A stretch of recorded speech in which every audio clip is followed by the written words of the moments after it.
Okay, day 7. Nasa school tayo ngayon. At dahil tayo walang hiya, mag-i-interview tayo ng mga opinion na nangyari kanina ng reporting. Okay, reporting 101. 101. Ano reaction mo sa ginawang presentation ni Mac?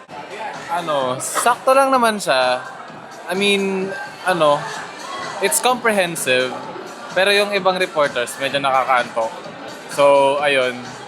Yun siguro yung lesson na matututunan ko doon.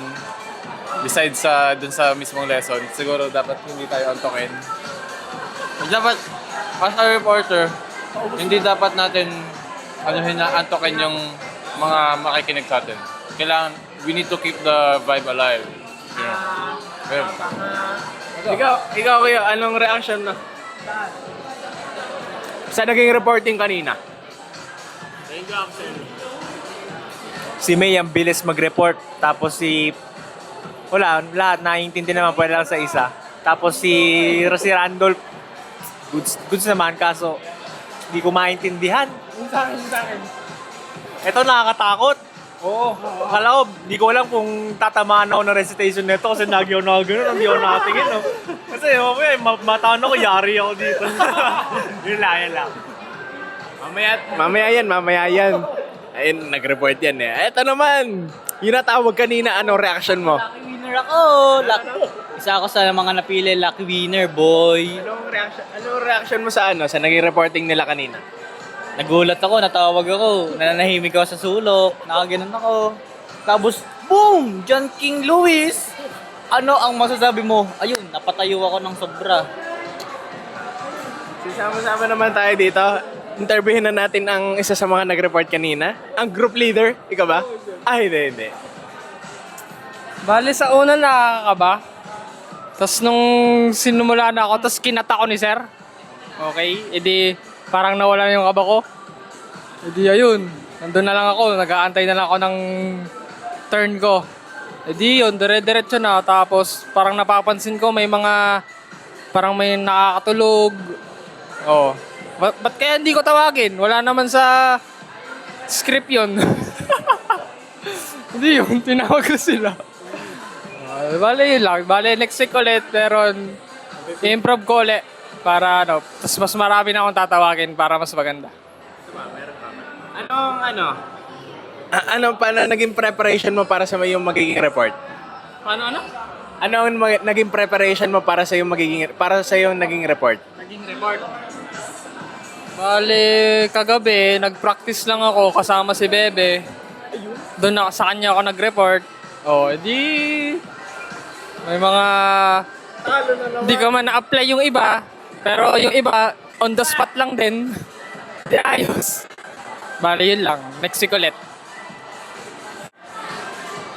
Okay, mamaya ulit ko tayo ng opinion ng ibang tao dahil magdatayo na din. Bye-bye! Okay, kasalukuyan pong tayo nasa Lipa na.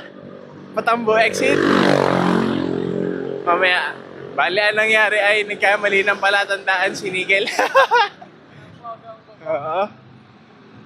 Adi, bali yan, Lipa Town Center. Yan. Yan ba? Tama na yan. Oh, shit. Magdadrive na.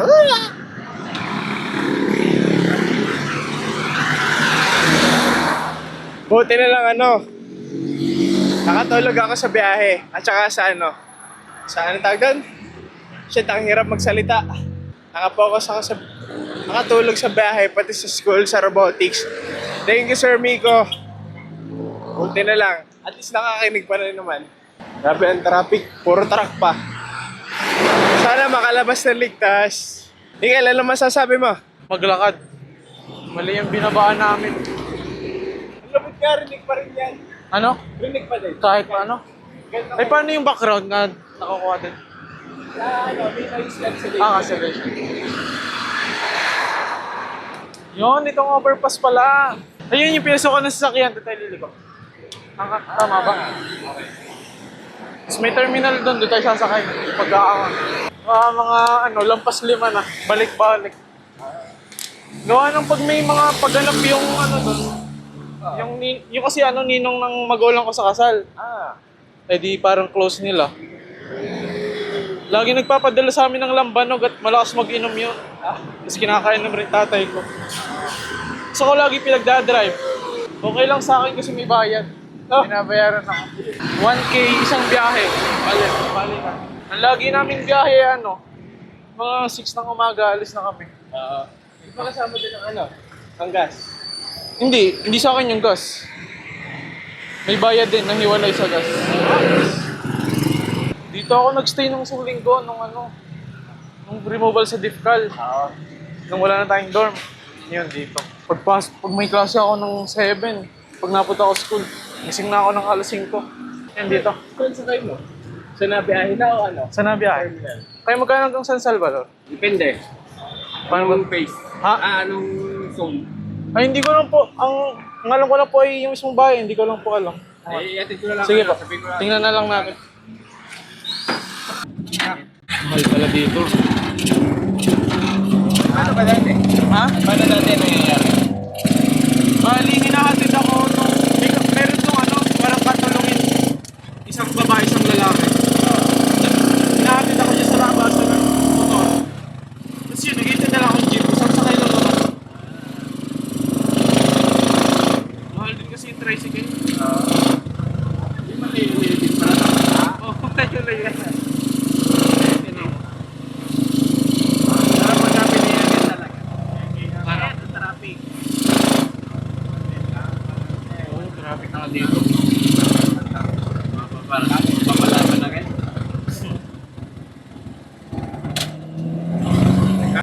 Super init. Ito na ako ng motor din. High school. Sino yung mga yan? Anak nung katulong dito, katulong. Ayos ah.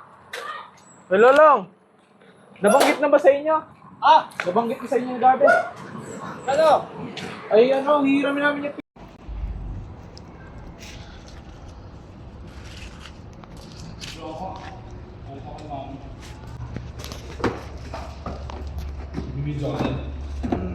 Sige nga, diretsuhin ko na pala. video din ako.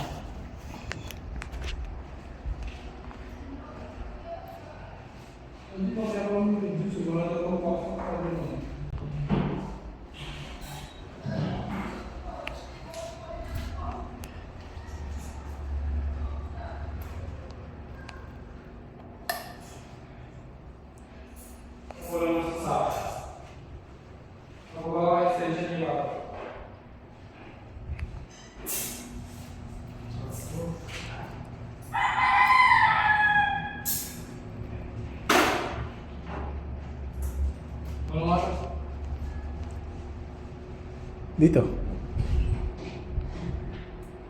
Dalawang dulo. Yan.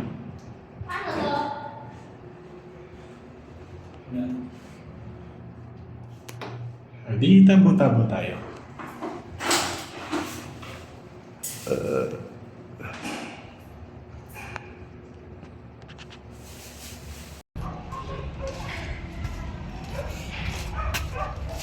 Pangatlong balik, anong trip to? Ay, practice.